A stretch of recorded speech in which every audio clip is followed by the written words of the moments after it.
Namaskar, Radhe Radhe, Hare Krishna. We all ever know this reality? What is most important? Emotion, feelings, desire in our life, and that is our feeling of success. Yes, we all want success, always want success. पर ऐसा है ना कि हम लोग हमेशा success तो चाहते हैं, पर ये नहीं जानते कि असल में सक्सेस है क्या। सक्सेस बस हमारे जीवन की सफलता है कि हम अपनी उपलब्धियों को हासिल कर रहे हैं, या फिर सक्सेस ऐसा है जो हम हर एक ऊंचाइयों को पा रहे हैं। क्या सच में this is success? Yes. Is it the real feeling of success? No, because where is success? Where we can feel peace and easy and with satisfaction. Mostly, if we are able to feel satisfaction, then we are with our success. Yes, because satisfaction is real success. क्योंकि अगर हम संतुष्ट ही नहीं हैं तो फिर ऐसी सफलता का क्या। हम सफलता चाहे कितनी भी क्यों ना मिले उसे अनुभव भी नहीं कर पाएंगे, क्योंकि हमारी जो चाहत है ना हमेशा और ज़्यादा की तरफ हो जाएगी।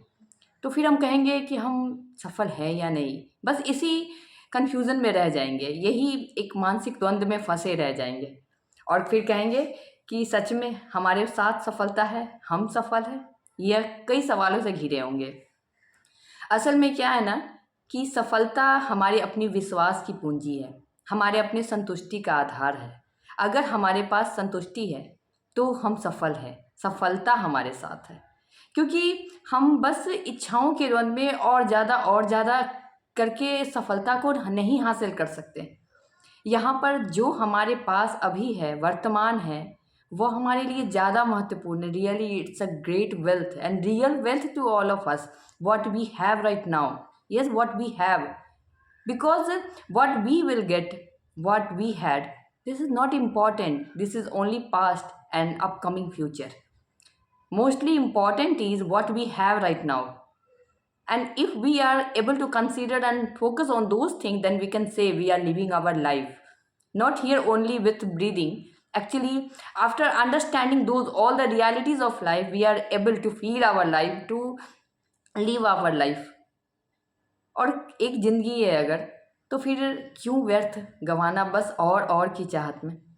जो है पास बस उसको बेहतर बनाना, उससे बेहतर अपने आप को सामने रखना, यह हमारी सबसे बड़ी सफलता होती है और हमारे मन के लिए एक आज़ाद इमोशन कह सकते हैं। Yes, real freedom.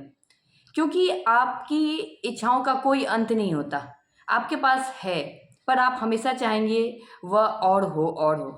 It's a common human nature. बस सबके लिए ऐसा है, सबके साथ ऐसा। बस यहाँ पर महत्वपूर्ण ये है कि हम उस पर नियंत्रण रख पा रहे हैं या नहीं। हम अपनी हर एक इच्छाओं आशाओं को अपने नियंत्रण में रखने के योग्य है या नहीं, ये ज़्यादा महत्वपूर्ण है हम सबों के लिए। और बस इतना ही नहीं होता है, क्योंकि कभी कभी हम अपनी चाहत के इच्छाओं को देखते हुए उन्हें पाने के लिए इस तरह से खो जाते हैं कि हम खुद में ही थक जाते हैं। खुद में थकना मतलब अपने अनुभवों में ऐसे खो जाते हैं कि बस और के लिए अपने आप को देख ही नहीं पाते कि हम क्या कर रहे हैं खुद के साथ, हम क्या अनुभव कर रहे हैं, ऐसा हम लोग देख ही नहीं पाते। तो ये हमारे लिए कोई सफलता नहीं कहलाती, ये हमारे लिए कोई संतुष्टि नहीं होता जब हम यही नहीं जानते कि हमें किस तरह से सुकून मिलना है। क्योंकि ठीक है, थोड़ा सा मुश्किल है कि हमारे पास जो भी है हम उसके साथ संतुष्ट रहें, पर यही हमारी असल सुकून है। Real faith, real satisfaction, real belief, only it is. तो बस क्यों नहीं हम इस चीज़ को समझते हुए आगे बढ़े जीवन में। ठीक है, हमारे सामने कई तरह के जीवन के अनुभव आते हैं, कभी कभी नकारात्मक आते हैं, सकारात्मक आते हैं। हमारे साथ कुछ ऐसी घटनाओं को भी हमें देखना पड़ता है जिनसे शायद हमने कभी कल्पना मात्र भी नहीं की थी कि उन वैसे समय को हम देख पाएंगे, और हम देखते हैं। तो वहाँ पे भी हमारे लिए मजबूत आधार हमारी संतुष्टि ही होती है, क्योंकि हमारी अपनी क्यूरियोसिटी होती है जो हमें कुछ भी सामने वर्तमान स्थितियों के लिए करने के लिए बाध्य कर देती है, और हम ऐसा कर जाते हैं। सही हुआ तो फिर तो ठीक है, अगर गलत कर लेते हैं तो उसके बाद पछतावा भी हमें ही होता है कि हमने ऐसा क्यों कर दिया। क्योंकि उस जल्दबाजी में, उस तरह की वर्तमान ऐसी परिस्थितियों में जो कि बहुत ज़्यादा हेक्टिक होते हैं, हम लोग सोच नहीं पाते हैं कि हम क्या करने जा रहे हैं। उस समय तो तत्काल कर लेते हैं, पर बाद में हम ये बस पछतावा के अलावा कुछ नहीं हासिल होता। तो बस यहाँ पर अगर हमें किसी तरह से मजबूती अपनी भावनाओं में मिलती है तो वह हमारी संतुष्टि है। कहते हैं ना, satisfaction equal to success equal to satisfaction. Yes, ये छोटी सी एक युक्ति है, फॉर्मूला है, पर जीवन के लिए अत्यंत महत्वपूर्ण है। तो बस यहाँ पर हमें इस बात का ध्यान देना है कि अपनी सफलता को सबसे पहले अपनी संतुष्टि में रखना है। अब संतुष्टि ये नहीं कहेंगे कि और मिले उसके बाद हम संतुष्ट हो, नहीं। पहले तो जो हमारे पास है हम उसमें संतुष्ट हो, उनके साथ संतुष्ट हो। यही हमारे लिए सबसे बड़ी सीख होती है, हमारे अपने जीवन की सबसे बड़ी एकाग्रता होती है, जिसे हम कहते हैं ना रियल कॉन्सेंट्रेशन, रियल फीलिंग। तो बस आइए अपने जीवन को समझते हुए एक साकार दिशा दीजिए अपने जीवन को। मैंने भी अपनी माँ से यही सीखा है कि अपने जीवन को तुम्हारे हाथों में है कि तुम कैसा बनाती हो, क्योंकि तुमने ही अपने जीवन को रचा है। माता पिता तो बस आपको जन्म देते हैं, बस आपकी जीवन की जो संरचनाएं होती है ना वो आपके विचार से बनती है, आप उन्हें बनाते हैं। और ये हम सभी जानते हैं, पर क्या होता है ना, कभी कभी जानने के बाद भी गलतियां करते चले जाते हैं, गलतियां करते हैं और उसके बाद जब गलतियों के परिणाम से अवगत होते हैं फिर कहते हैं ऐसा क्यों हो रहा है, जबकि कारण तो हम खुद ही होते हैं। हमने ही तो उन्हें रचा है, हमने ही उन्हें मौका दिया इस तरह से हमारी सामने की परिस्थितियों का ऐसा स्वरूप हो। फिर हम क्यों अन्य को दोष देंगे? क्यों ना खुद की उन गहराइयों को समझें, क्यों नहीं खुद के लिए ऐसा सोच रखें जिससे हमें अनुभव हो कि हाँ, हम जीवन को समझ पा रहे हैं, कि जीवन हम बस सांस लेने के लिए नहीं है, सांस के साथ साथ जीवन को समझने के लिए ही हम जीवन के साथ हैं, समझने के लिए ही हम जीवन के साथ हैं।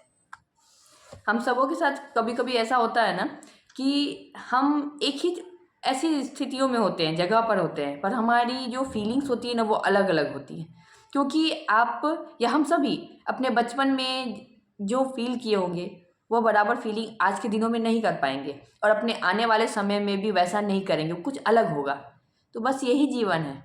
तो हम लोग कभी कभी क्या होता है ना, इस अलग को देख कर हताश होने लगते हैं। हम ये सोचते हैं कि ऐसा क्यों हो रहा है, मतलब ऐसा क्यों है, जो हमारे साथ अतीत था वो अभी क्यों नहीं है, वैसे ही भावनाओं के साथ हम क्यों नहीं हैं। पर ऐसा नहीं होता है, क्योंकि समय के हर एक चरण में आपको हर एक अलग अलग परिस्थितियों से गुजरना होता है, और अलग अलग अगर आपकी परिस्थितियां हैं तो आपकी भावनाओं को भी उसी के अनुसार ढल जाना होता है। तो बस यहाँ पर एकाग्र होने की ये ज़रूरत होती है कि उन सारी परिस्थितियों से जो आप अनुभव लेते हैं उसमें हम सहज बने, बस उसके साथ हो ले, और यही समझे कि हाँ, जैसे हमारे बचपन में जो जिस समय में बराबर त्यौहार है, पर हमारे बचपन के दिनों में जो हम अनुभव करते हैं आज के दिनों में वही त्यौहार में हम एक अलग अनुभव करते हैं। यही जीवन है, क्योंकि जीवन हमारी तो बस गतिमान है, वो चलती जा रही है, बस हमारे जो अनुभव है वो भिन्न भिन्न रूप में अलग अलग तरह से हमें संबोधित करते हैं जीवन की ओर, और हमें ये दिखाते हैं कि this is life, this is real meaning of life, where you can feel your satisfaction from your belief, from your ideas, what you can get in your hands, all those possibilities exist. You are here the real reason for understanding all your front conditions effectiveness for you, because you know this reality, what is the most important theme and satisfaction in your life, what you have, be with those things, be with those realness of your life. Maybe at first it seems so hard, पर यही आपका जीवन है और यहीं पे आपकी खुशी होती है। तो बस अपने जीवन को समझते हुए यही करना होता है कि हमारे साथ जो है, हमारे पास जो है, हम जिस तरह से हैं, हमारी अभी जो छवि है वही हमारी जीवन है, वही हमारी असल पहचान है, वही कह सकते हैं हमारी जीवन की असल सफलता है, सक्सेस है। क्यों? क्योंकि हम उनके साथ संतुष्ट हैं, हम उन्हें पाकर संतुष्ट हैं, उनमें संतुष्ट हैं। क्योंकि आप कभी भी इच्छाओं का कोई अंत नहीं होता, और किसी भी चाहत का, किसी भी युक्ति का कोई अंत नहीं है। आप जितना पाते हो कुछ और शेष रह ही जाता है आपके पाने के लिए। तो बस आइए हम सबों को ये समझना सबसे ज़्यादा ज़रूरी है कि हमारे पास जो है अभी वही हमारे लिए बहुत है, और वही हमारे लिए सबसे ज़्यादा ज़रूरी है, तभी तो ईश्वर ने हमें दिया है। अगर हम इस सच्चाई को समझ लेते हैं तो बस जीवन के हर एक अनुभव को, जिसको हम कहते हैं ना कि सुखमय अनुभव है, real happiness of our life we are getting from the lord's compassion, from the eternity. तो बस हमें इसी सच्चाई को समझते हुए अपने जीवन को जीना है और समझना है, दूसरों के लिए प्रेरणा भी बननी है, दूसरों के लिए अगर साक्ष्य रूप से सामने से अपने व्यवहार रूप से अगर सहायक बनना है, तो विचारों के साथ भी हमें दूसरों के लिए सदैव सहायक बनना है, उन्हें उत्साह देना है, उन्हें सकारात्मक सोच देना है। यह भूल जाइए कि आपको क्या मिल रहा है, बस आप अपने तरफ से यह सोचिए कि आपको ऐसा देना है कि आप संतुष्ट हो, कि आपने किसी की मदद करी, किसी के मन को संतुष्टि दिया, और यही असल खुशी है। तो बस हमें इस बात को समझना है और अपने जीवन को अपने तरीके से रचना है, बनाना है। राधे राधे, हरे कृष्णा।